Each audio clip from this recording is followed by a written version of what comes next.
Hello everyone, आप सभी का मैं अपने चैनल में वेलकम करता हूं। आज का जो हमारा टॉपिक रहेगा वो क्लास 9th की मैथ की एनसीईआरटी बुक का एक्सरसाइज 6.1 का क्वेश्चन नंबर 5th, जिसको हमको प्रूफ करना है। उसका हम लोग एक दूसरा मेथड देखेंगे। हालांकि इसका जो प्रूफ करने वाला तरीका होता है वो जैसे करना है वैसे आपको आता होगा तो वो बहुत अच्छी बात है, लेकिन जैसे अगर आपको सीधा नहीं समझ में आ रहा तो इसका एक दूसरा तरीका, इसको देखेंगे और साथ ही साथ इसके आगे इसी चैप्टर का एक एग्जाम्पल रहेगा, उसको भी देखेंगे जैसे कि आपने इसके डिस्क्रिप्शन में देखा होगा। तो आइए फटाफट इन क्वेश्चंस को देख लेते हैं। जैसे आपके सामने ये क्वेश्चन है, इस क्वेश्चन के बारे में पहले मैं बता दूं, हालांकि पता होगा। इस क्वेश्चन में दिया ये गया था कि एक POQ स्ट्रेट लाइन है और इस स्ट्रेट लाइन पर एक OR रे है जो इस स्ट्रेट लाइन पर परपेंडिकुलर है, 90 डिग्री बनाती है, और साथ ही साथ एक OS रे है जो कुछ ऐसे बनी हुई है। तो आइए पहले इसको दूसरे तरीके से सॉल्व करते हैं, बाकी तो तरीका आपको पता ही होगा। इसमें आप पहले इसको ये करिएगा कि जो आपको प्रूफ करना है, ठीक, जो आपको प्रूफ करना है उसको पहले आप रफ में नोट डाउन कर लीजिएगा, यानी कहीं रफ वर्क कर लीजिएगा और करिएगा क्या कि पहले इसको थोड़ा सा सिंप्लीफाई कीजिए। सिंप्लीफाई करेंगे तो ये जो 2 डिवाइड में है ये कहां चला जाएगा, मल्टीप्लाई में चला जाएगा। तो ये हो जाएगा 2 angle ROS is equal to, यहां क्या बचेगा, angle QOS minus angle POS, ये बचेगा। और ध्यान दीजिएगा ये आपका फेयर वाला सॉल्यूशन ही, फेयर वाला सॉल्यूशन इसी से बन जाएगा। इसमें आपको समझना, दिमाग बिल्कुल नहीं लगाना पड़ेगा, ये हो जाएगा। अब इसके बाद इसको फिगर में थोड़ा सा देखिए, POS और ROS को प्लस करें, अगर POS और ROS को प्लस करें तो POR मिलेगा ना। तो यहां पर लिख दीजिए एंगल POR और ये इक्वल है तो इक्वल, और QOS में ROS माइनस कर दीजिए, QOS में ROS माइनस कर दीजिए, तो यानी ये वाला एंगल हट जाएगा, सिर्फ क्या बचेगा, ये वाला, यानी ये क्या हो जाएगा, ROQ, एंगल ROQ, ये हो जाएगा। और अब आप ये देख रहे होंगे कि एंगल POR और ROQ दोनों क्या है, आपस में इक्वल है, 90 डिग्री है। तो यानी कि ये जो चीज है ये आपकी गिवन हो गई। गिवन में यहां पर QOR is perpendicular to PQ था ना, इसका मतलब कि मैं यहां पर ये भी तो लिख सकता हूं कि angle ROQ is equal to angle POR is equal to क्या लिख सकता हूं मैं, 90 डिग्री लिख सकता हूं, तभी तो इसके परपेंडिकुलर का ये मीन्स होगा। तो जैसे इसके परपेंडिकुलर का ये मीन्स निकला, इसका मतलब कि ये दोनों किसके इक्वल थे, 90 डिग्री के। अब इतना सा सॉल्यूशन जो आपका है, अब इसको जस्ट आपको उल्टा लिख देना है। कैसे, जैसे ये चीज आपको गिवन थी ना, तो पहले यहां पर लिख दीजिए sin PQ, तो यहां पर क्या हो जाएगा, ये दोनों एंगल इक्वल हो जाएगा, तो angle ROQ is equal to angle POR और इज इक्वल टू 90 डिग्री, ये हो जाएगा। चूंकि ये परपेंडिकुलर है इसके, इसका मतलब कि ये दोनों एंगल आपस में क्या हो गए, इक्वल हो गए। तो देखिए ये वाला पोर्शन आपका स्टार्टिंग का रहेगा कि नहीं रहेगा, जब आप सॉल्यूशन करेंगे। फिर आपने ये देखा कि इसको सॉल्व किया मैंने तो ये मिल गया, तो इसका मतलब कि हम अगर इसको उल्टा लिख दें तो हमको ये ना मिल जाएगा। तो आपको अगर ये नीचे से ऊपर लिखने का भी नहीं समझ में आ रहा है तो आपको समझने की भी ज्यादा जरूरत नहीं। जैसे कि ये उन स्टूडेंट्स के लिए जैसे जिसको जो प्रूफ वाले क्वेश्चन है वो जैसे बेसिक नहीं समझ में आ रहा लेकिन करना तो जरूरी है ना, तो उसके लिए एक तरीका मेरे दिमाग में था तो मैंने आपको बता दिया। तो इसके लिए आप क्या करिएगा कि रफ वर्क में सिर्फ और सिर्फ आप इतना पोर्शन तो सॉल्व कर लेंगे, और जब फेयर में करिएगा तो पहले ये वाली लाइन, फिर ये वाली लाइन, फिर ये वाली लाइन, एट लास्ट ये, और सबसे लास्ट में ये, और हेंस प्रूव्ड। और इसका जो बिल्कुल एग्जैक्ट सॉल्यूशन है उसका स्क्रीनशॉट आप देख ही रहे होंगे, बगल में मैंने दे ही दिया है। जस्ट आपको जो इसका रियल सॉल्यूशन है उसका जस्ट ये अपोजिट ही आपको समझ में आएगा। हालांकि उस सॉल्यूशन में मैंने कुछ लैंग्वेज भी लिख दी है। तो अब आइए चलिए हम लोग नेक्स्ट क्वेश्चन की तरफ देख लेते हैं। अगला क्वेश्चन आपका एक्सरसाइज 6.3 के जस्ट पहले का जो सबसे लास्ट वाला एग्जाम्पल है वो वाला है, और वैसे भी फिगर देख के आपको समझ में आ भी जाएगा। इस क्वेश्चन में इस तरह का कुछ फिगर बना हुआ है और कुछ खास बात तो नहीं दी गई है, जितना दिया गया उसको हम लोग फिर उसी तरह से गिवन में लिख देंगे, और जो प्रूफ करना है उसको हम लोग टू प्रूव में लिख दिया। तो गिवन में क्या था कि BO और CO जो है वो एंगल CBE और BCD का बाइसेक्टर्स है। बाइसेक्टर का मतलब एंगल बाइसेक्टर है जो एंगल्स को बराबर बराबर बांट देते हैं। इसका मतलब कि ये वाला और ये वाला एंगल आपस में इक्वल होगा, और ये वाला एंगल भी आपस में इक्वल होगा। ये हो जाएगा, क्योंकि ये BO और जो CO है वो बाइसेक्टर है इन एंगल्स के। अब ये चीज, एक चीज और ध्यान दीजिएगा कि ये दोनों एंगल आपस में इक्वल होंगे। तो देखिए मैंने इसमें एक कट, इसमें भी एक कट लगाया है, जबकि यहां पर ये दोनों आपस में इक्वल होंगे, इसमें दो कट लगाया। तो अगर आप इसको और इसको आपस में देखें तो ये दोनों आपस में बराबर नहीं है, तो इस चीज का थोड़ा ध्यान दीजिएगा। फिर हमको ये जो गिवन था उसको हमने देख लिया कि क्या क्या दिया गया था, उसको हमने अपनी लैंग्वेज में लिख दिया, और हमको प्रूफ क्या करना है, एंगल BOC जो है वो 90 माइनस एंगल BAC कुछ इस तरह का दिया गया है। तो सबसे पहली चीज, तो हम जो टू प्रूफ करते हैं तो हमेशा इस चीज का ध्यान दीजिएगा कि जो टू प्रूफ करते हैं, जो हम प्रूफ करते हैं, पहले उसको फिगर में देख लिया करिए कि हमको किसको किसको आपस में, या तो ये ना देखा करिए कि हमको क्या प्रूफ करना है, आप ये देखा करिए कि हमको किसके बीच में कौन सा रिलेशन लाना है, मतलब कि कौन से एंगल के बीच में रिलेशन लाना है। तो जब आप उन दोनों एंगल के बीच में रिलेशन लाने के लिए सोचेंगे तो आपको वही रिलेशन मिलेगा जो आपको प्रूफ करना है। 90 1/2 सब के बारे में आपको सोचने की जरूरत नहीं है, क्योंकि 90 और ये सब कांस्टेंट वैल्यू होती है, इनमें दिक्कत नहीं होती। प्रॉब्लम तो उसमें होती है जो वेरिएबल होते हैं। तो हम लोग क्या करेंगे कि इन दोनों एंगल को पहले इस फिगर में पहचान लेते हैं और इस फिगर में मैं पहले मार्क कर लेते हैं।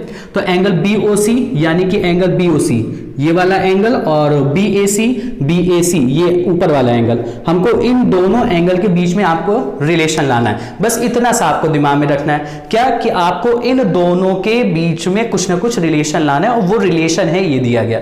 अब रिलेशन ऑटोमेटिकली ये अपने मन से देगा, इसकी चिंता नहीं करिएगा। अब इसके बाद चलिए इसका सॉल्यूशन स्टार्ट करते हैं। सॉल्यूशन में समझा देता हूं, लेकिन आपको well up to date, well maintained language लिखनी होगी। तो वो लैंग्वेज मैं आपको फिर से वही सॉल्यूशन समझाने के बाद स्क्रीनशॉट दे दूंगा, तो वो आप उसको भी स्क्रीनशॉट कर लीजिएगा। तो हमको यहाँ पर सबसे पहले जो गिवन दिया गया है, तो जो गिवन दिया गया पहले हम लोग इसी में थोड़ा सा कुछ कर लेते हैं।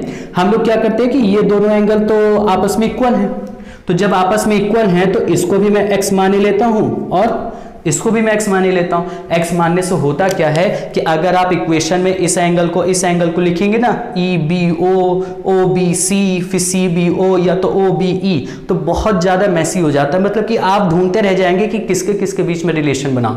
तो इस वजह से हमेशा जो चीज दी गई हो तो उसको कुछ ना कुछ आप एक नया वेरिएबल सपोज कर लिया करिए। अब ये दोनों आपस में इक्वल थे, तो जब ये दोनों आपस में इक्वल थे तो मैंने इसको क्या सपोज कर लिया, x सपोज कर लिया। और इन दोनों को हम लोग क्या सपोज कर लेते हैं, ये दोनों अलग हैं तो इनको हम लोग सपोज कर लेते हैं ये y और ये भी y, इन दोनों को y सपोज कर लिया। अब आइए चलिए स्टार्ट कर देते हैं क्वेश्चन।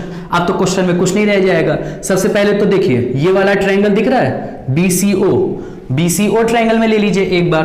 तो यहां पर इन ट्रायंगल BCO में आपको ये पता ही होगा कि जो ट्रायंगल होता है, ट्रायंगल के तीनों एंगल का सम क्या होता है 180 डिग्री। तो इसका मतलब ये वाला एंगल यानी कि x प्लस ये वाला एंगल यानी कि y प्लस ये वाला एंगल, इसका नाम क्या हो जाएगा BOC या तो COB, मैं कोई भी ले सकता हूं। लेकिन इस बात का ध्यान दीजिएगा कि अगर मैं COB ले लूंगा तो आपको जो प्रूफ करना है उसमें आपको दिक्कत होगी।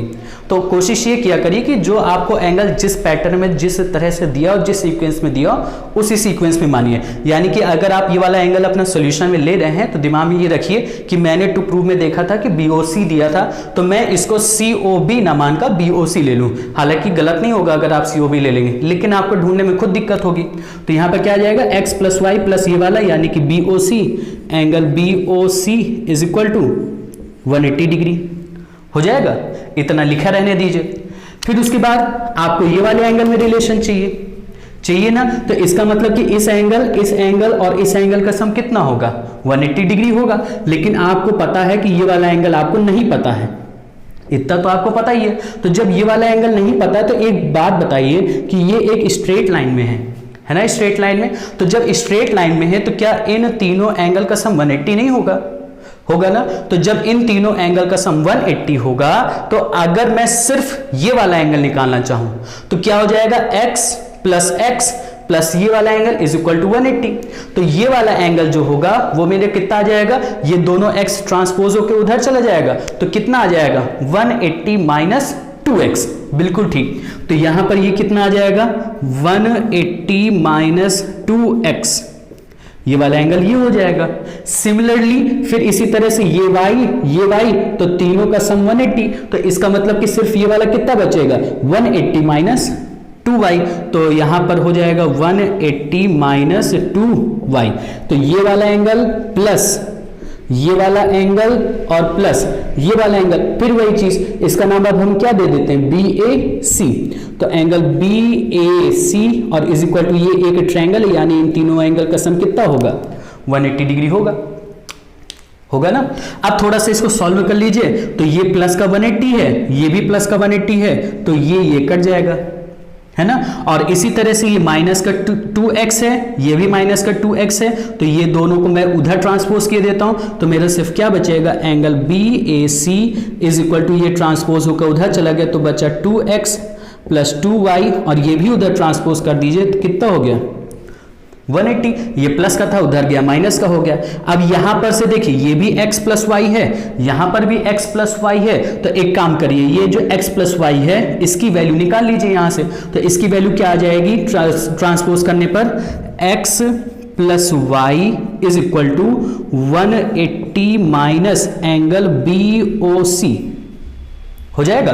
और यहां पर अगर आप 2 कॉमन ले लेते हैं, angle BAC is equal to इन दोनों में से 2 कॉमन ले लो, तो यहां से क्या मिल जाएगा, x प्लस वाई, और ये माइनस 180 ऐसे ही लिखा रहने देते हो जाएगा। तो यहां पर x प्लस वाई की जो ये वैल्यू है उसको उठाकर कहां पुट कर दें, हम यहां पर पुट कर दें, तो क्या बन जाएगा, ये angle BAC is equal to 2 और फिर ब्रैकेट के अंदर ये पूरा आ जाएगा, यानी 180 माइनस एंगल BOC, और फिर ये माइनस 180 है तो माइनस 180 रहेगा, इसको सॉल्व कर दीजिए आपका आंसर आ जाएगा। तो यहां पर क्या हो जाएगा, angle BAC is equal to 360 minus 2 angle BOC minus 180 degree हो जाएगा। 360 में 180 माइनस किया, और एक चीज और, हमको BOC की वैल्यू निकालनी ना BOC की, तो जो BOC है वो माइनस का है, तो माइनस को इधर ले आइए और इसको उधर ले जाइए, तो आपका और काम बन जाएगा, क्योंकि हमको जो जैसा चाहिए होता है वैसा बनाना पड़ता है। तो 2 एंगल BOC यहां लाइए, तो ये हो जाएगा 2 एंगल BOC प्लस का, 360 में 180 माइनस किया तो 180 आया, प्लस का उधर गया तो माइनस एंगल BAC आया, और ये 2 मल्टीप्लाई में था, उधर जाएगा किस में हो जाएगा, डिवाइड में, तो ये हो जाएगा angle BOC is equal to 2 ने इसको डिवाइड किया तो बन गया 90, माइनस इसको डिवाइड नहीं कर पाएगा तो ये बनेगा एंगल 1/2 एंगल BAC, और ये हो गया हमारा हैंस प्रूव्ड। आगे समझ में, तो मुझको लगता है कि आज के लिए इतना काफ़ी है, फिर उसके बाद हम लोग मिलेंगे किसी और नेक्स्ट टॉपिक में, नेक्स्ट वीडियो में, और जो भी आपकी डिमांड हो, जिस भी टॉपिक में अगर आपको ज़रूरत लगती हो, तो वो टॉपिक और या तो वो एग्जांपल या तो वो क्वेश्चन आप पर्सनली मुझको कमेंट बॉक्स में, कमेंट सेक्शन में आप उसको कमेंट कर दीजिएगा, मैं उसके ऊपर वीडियो बना दूंगा। तब तक के लिए गुड बाय।